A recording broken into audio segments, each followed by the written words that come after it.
Good to be saved. Good to be here this morning. Good to see you. And hopefully our listeners this morning, we're in the book of Isaiah, back again in our prophecy book. Chapter number 22 this morning. Getting into a lot of things that's happening in the world, in past, present, future. Trying to tie a lot of things together as far as seeing prophecy events as they come together in our world. We see events and things that are happening and where they're headed, and then compare that to Bible prophecy, and we see the state that the world is in. Positionally, we see where we're at. A lot of this has to do with everything that's going on in our country, in our world, and especially in the Middle East. Every week it seems like things continue to change. New forces of evil are at work. We're living in a time of the election. You think, what does that have to do with prophecy? It has a lot to do with it. Things happening in our country. Modernism, liberalism, socialism, communism, movements that are away from God. Actually, these movements take people from God. A lot of people today, they don't think correctly. They don't think right because of their teaching, their upbringing. I was watching some things this week. It wasn't pertaining a whole lot to history, but it actually was without knowing it.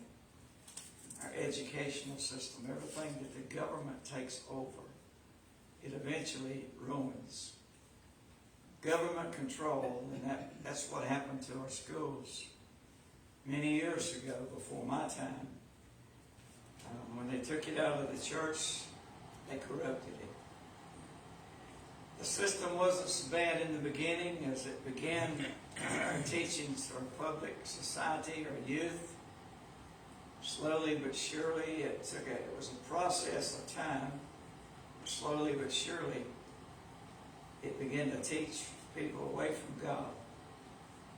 Until today, God is not welcome in most of your educational systems, schools and colleges, government buildings. And this is where liberalism has taken us. And socialism is a great big part of our country today. I was listening to a woman on the news from China that escaped from that part of the world and compared to what's happening in Venezuela and America today. Government takeovers, socialism. Beloved, and people don't like to use the word communism, but there's very little difference. Some socialists say they believe in God, but they don't want nothing to do with Him. And so she was warning America.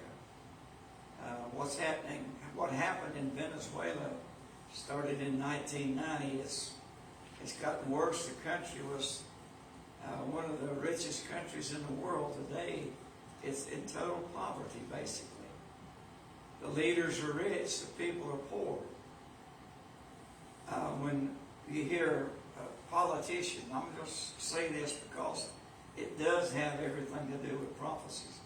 Where it's leading to is what I want you to see. When the world leaders today are telling you that they want to give you this, give you that, and the educational system, the United Educational System, the unions of education, it's corrupt. The government's corrupt in the sense that of course leading people as they promise them the moon and don't even give them a star.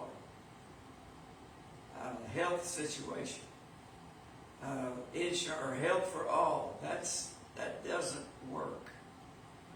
I've literally watched people in those countries and in their hospitals, in their doctor's offices, as they line up without appointments, hoping that they can see the doctor today, or even this week, or even next month. Some of them they're not able to get in. Their systems are overflowed. They're talking about distribution of wealth. What does that have to do with prophecy? Everything. Everything. Because it's socialism and it's also communism. The only thing that it doesn't affect in socialist and communist governments are the leaders. They have everything they want. They have their safeguards on their health system and their lifestyles. And they live high and they live well. But the people that are not in their organization, that are not helping them run their governments, live in poverty. And they're beggars, basically, to the government. A lot of these people were brainwashed in thinking that this is a good idea. Let's level the work field. Let's level this. Let's take from the rich and give to the poor. There's a problem with that. When you take from rich organizations, take too much, you end up with less